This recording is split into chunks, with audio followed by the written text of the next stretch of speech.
mandato in carcere il 24enne di Chioggia accusato di aver accoltellato la turista tedesca sottomarina. Era in ospedale senza misure a suo carico. Tragedia a Verona. Sedicenne autistico si allontana da un centro professionale, si introduce in una villa privata e finisce in una piscina morendo annegato.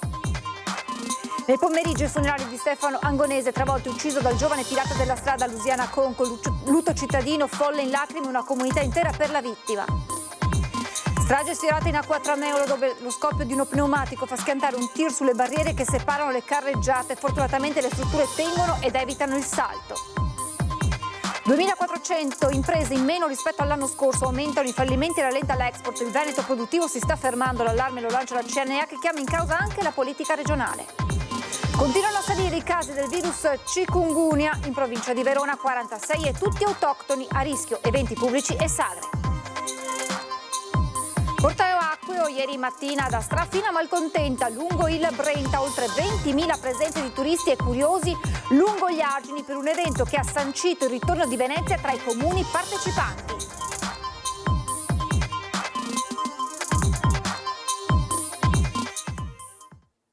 Buonasera e ben ritrovati con l'edizione regionale dei nostri telegiornali. Questi dunque i titoli.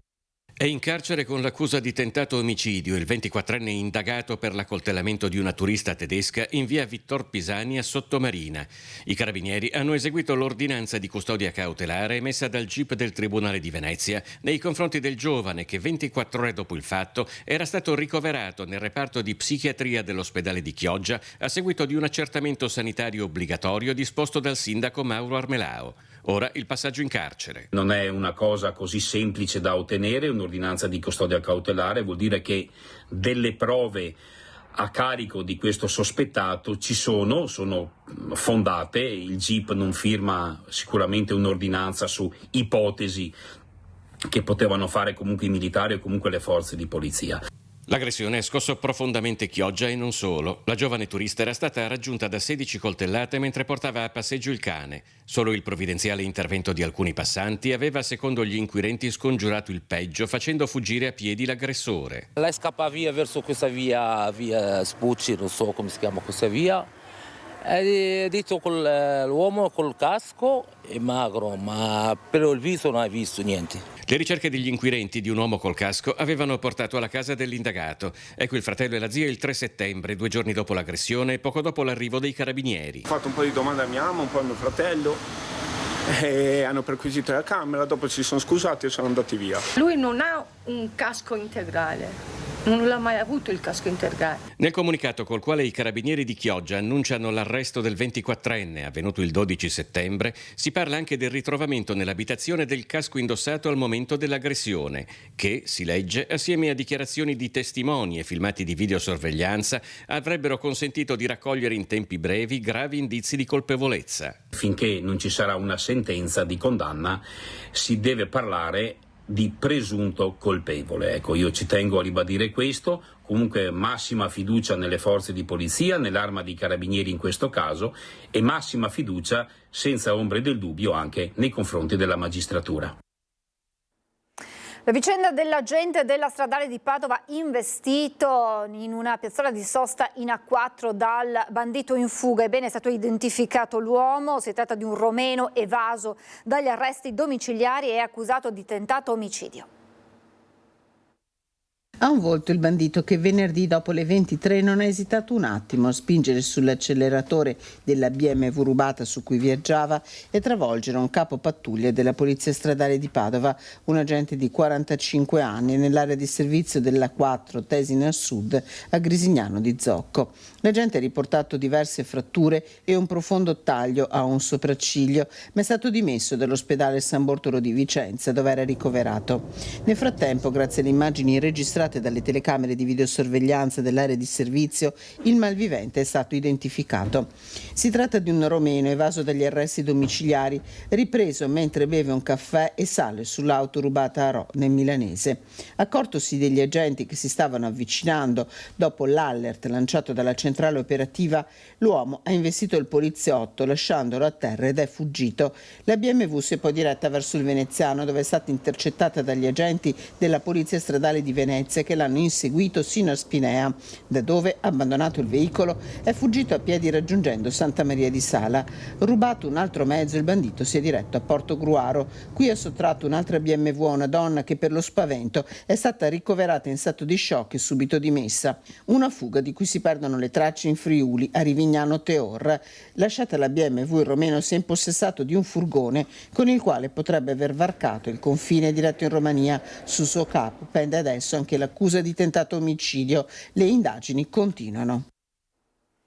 Tragedia a Verona, dove un ragazzo autistico di 16 anni ha perso la vita annegando in una piscina di una villetta privata. Stando alle prime ricostruzioni, il ragazzo di nazionalità cingalese è in cura al Policlinico di Borgo Roma per alcune patologie che lo limitavano. Si sarebbe allontanato da un centro professionale dove stava seguendo un corso scolastico e si è introdotto nella proprietà. Lì sarebbe entrato in piscina, nella piscina esterna, e sarebbe annegato. Quando è stato scoperto il corpo, per il ragazzino non c'era più nulla da fare. Sul posto sono intervenuti i carabinieri per i rilievi in attesa del nulla osta del magistrato per la rimozione della salma. Paura questa mattina verso le 9, quando nel tratto a 3 corsie dell'autostrada A4 tra Meolo e il bivio A4 A57 in direzione Venezia un camion si è schiantato contro la barriera di sicurezza centrale dopo lo scoppio dello pneumatico anteriore sinistro. Le barriere centrali hanno retto al violento urto, impedendo così il salto di carreggiata del mezzo pesante. Sul posto Polizia Stradale, 118, Vigili del Fuoco e personale di Autostrade Alto Adriatico. Al momento dell'incidente nel tratto non c'erano particolari problematiche alla circolazione. Tra pochissimo vi mostreremo anche le immagini dell'ultimo saluto a Stefano Angonese, il ragazzino di 13 anni investito a Lusiana Conco, investito da un'auto. Oggi il saluto commosso di tutto il paese. Ma andiamo avanti con l'economia, 2.400 imprese in meno rispetto all'anno scorso, aumentano i fallimenti e rallenta l'export. Dunque il Veneto produttivo si sta fermando, l'allarme lanciato dalla CNA, che chiama in causa anche la politica regionale.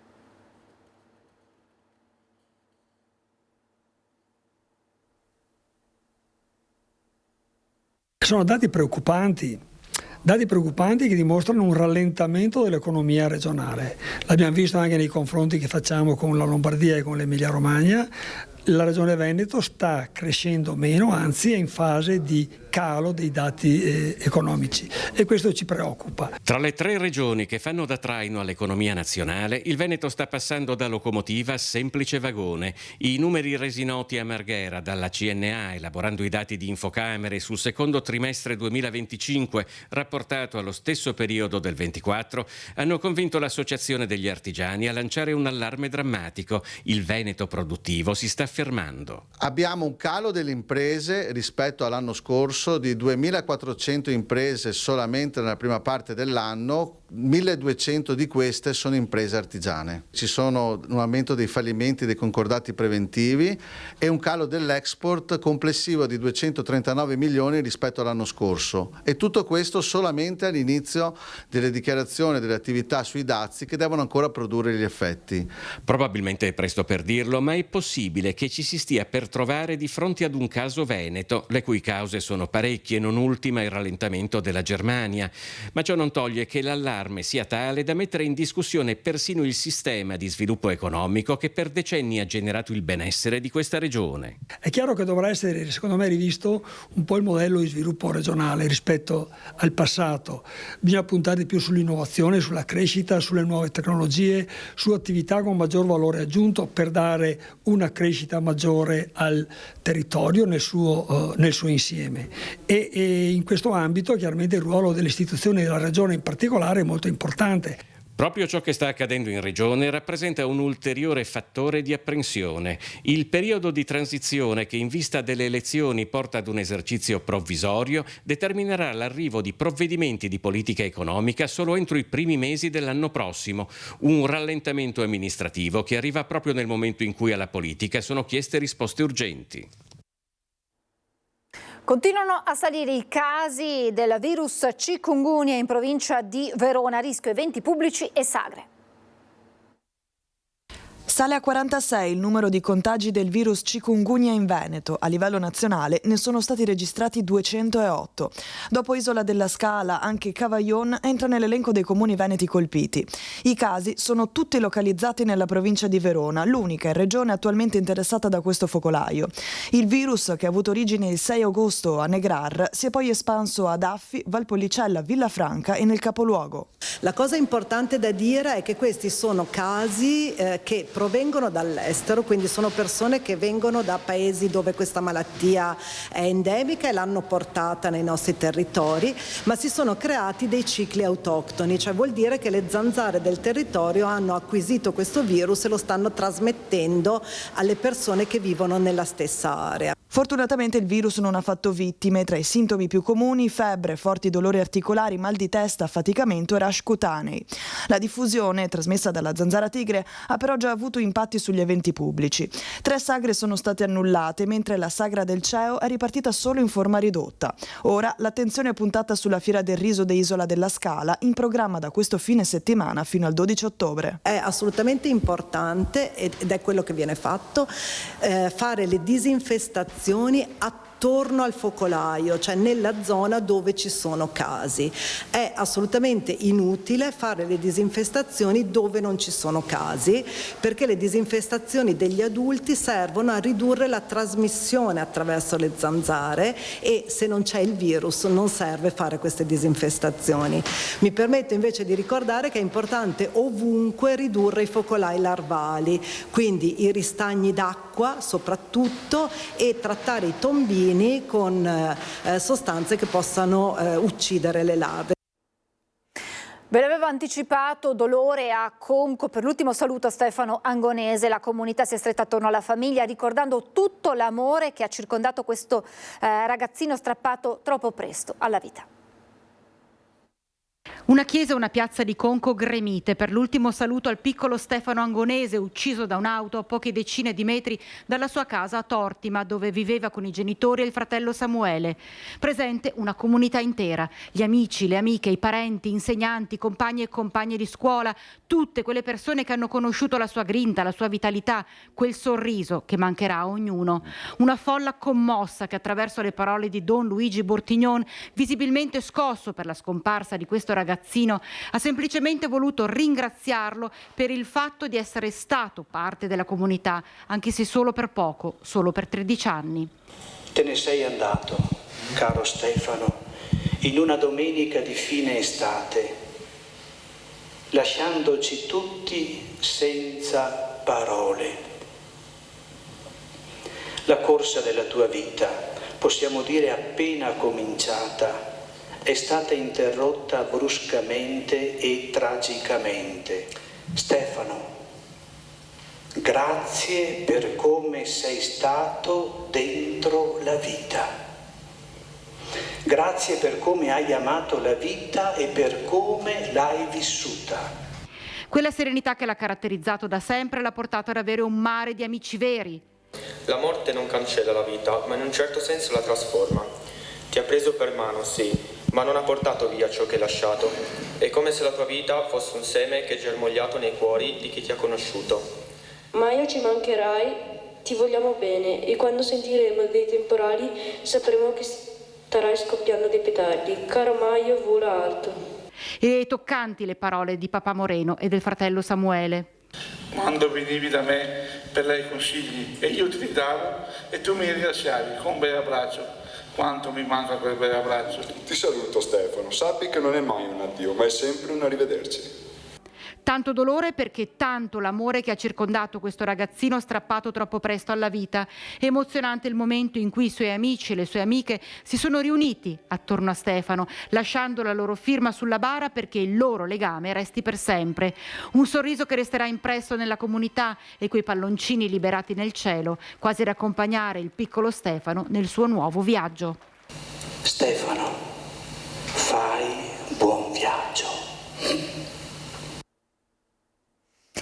Una storia che ha commosso tutto il Veneto, quella del piccolo di Padova che rischiava di trascorrere il compleanno senza amici. La mamma del bambino affetto da autismo ha lanciato un appello e a decine si sono presentati per la merenda al parco. Io non mi aspettavo un riscontro così alto ed invece ha risposto Padova col cuore e la provincia di Padova. La gioia più grande di una mamma è vedere il suo bambino felice e Giulia, dopo il suo appello su Facebook, è riuscita a far trascorrere un compleanno speciale al suo Rayen. 10 anni e una festa che rischiava di essere senza amici, nessuno poteva partecipare. Rayen è un bimbo autistico e da tempo mamma Giulia sta cercando di trovargli un amico. Mi piacerebbe che lui potesse avere, ne basterebbe uno di amico in realtà, con cui poter condividere un pomeriggio al cinema, un pomeriggio al parco, ma dove Rayen e questo bimbo stiano assieme, non Rayen per conto suo e il bimbo con gli altri bimbi. Ciao, sono Rayen, mia mamma sta organizzando una merenda al parco per il mio compleanno. Io non ho molti amici perché sono un bambino autistico e non sono molto popolare fra gli altri bambini. Un post su Facebook che ha messo in moto una macchina della solidarietà e al parco delle Campanule in Piazza Azzurri d'Italia l'Arcella sono accorsi in centinaia. Famiglie di Treviso che sono venute a condividere il pomeriggio con noi e comunque tutte le persone che erano lì. Io del centinaio e passa di persone che erano lì, personalmente ne conoscevo 6-7. Tutte le altre persone non le conoscevo, eppure c'era un clima di solidarietà, di armonia. Per Rayen una giornata speciale, per lui il regalo più bello è stata la compagnia e la gioia di tante persone accorse per festeggiarlo. È stato un pomeriggio incredibile, Rayen era davvero felice, la prima parte della festa gli è servita per ambientarsi in un contesto comunque per lui nuovo. Però passati i momenti iniziali di ambientamento, lui era felice, sorrideva, salutava le persone, ringraziava per i regali che gli portavano ed è stato bene, si è sempre comportato bene ed era molto sereno. Corteo acqueo ieri mattina da Stra fino a Malcontenta lungo il Brenta, oltre 20.000 presenze di turisti curiosi lungo gli argini per un evento che ha sancito il ritorno di Venezia tra i comuni partecipanti. Abbiamo qui un fulcro che Villa Pisani fa 150.000 visitatori all'anno. È uno dei gioielli storico-artistici del Veneto, ma Villa Pisani a Stra è anche un volano turistico per tutta la riviera del Brenta. E le oltre 20.000 persone che hanno assistito al naviglio acqueo della 47esima edizione di Riviera Fiorita sono la testimonianza di quanto questo territorio possa e debba investire in accoglienza turistica, soprattutto straniera. Questo sarà uno degli obiettivi, ci stiamo lavorando con la conferenza dei sindaci delle riviere del Brenta in modo tale di essere sempre più attrattivi per il turismo straniero, ma ovviamente anche per quello italiano e aggiungo anche per quello di prossimità. Perché da piccole indagini, da piccole analisi personali ho scoperto che molti residenti in Riviera non hanno ancora visitato Villa Pisani, ad esempio. Ecco allora che eventi come il corteo acqueo, composto da 50 imbarcazioni configuranti in costumi del Settecento veneziano, non sono solo rievocativi, ma dovranno sempre più coniugare la storia allo spettacolo culturale, con una sensibilità verso l'ambiente, come ha dimostrato la presenza di diverse associazioni cicloturistiche alla vogata dal Ponte dell'Orologio di Stra fino a Malcontenta. Riviera Fiorita naturalmente in questi anni è cambiata perché era partita come una manifestazione di protesta per lo stato di degrado che aveva il naviglio e adesso è diventata una delle manifestazioni più importanti della Riviera del Brenta, dove lega cultura, sport e tante attività collaterali che rispecchiano tutta la Riviera del Brenta. Tra le imbarcazioni importante il ritorno di associazioni da Venezia. Abbiamo riallacciato i rapporti solidi con il Comune di Venezia e ha concesso le 9 caorline e una bissona che vanno a implementare il parco barche che c'è quest'anno in Riviera Fiorita. Un corteo acqueo che ha sostato in più approdi, abbinando Riviera Fiorita ad altri eventi, confermando come territorio e iniziative possano ulteriormente sviluppare una filiera turistica capace di attrarre capitali, ma soprattutto giovani imprenditori. Infatti Riviera Fiorita, a dati alla mano, il periodo di Riviera Fiorita aumenta le presenze qui in Riviera del Brenta e perciò è uno stimolo anche per chi va a visitare Venezia, deve venire in Riviera del Brenta perché territori come il nostro, con le ville che abbiamo, in giro non ce ne sono. È davvero tutto, vi lascio alla sigla e alle previsioni del tempo, grazie per averci seguito, buona serata.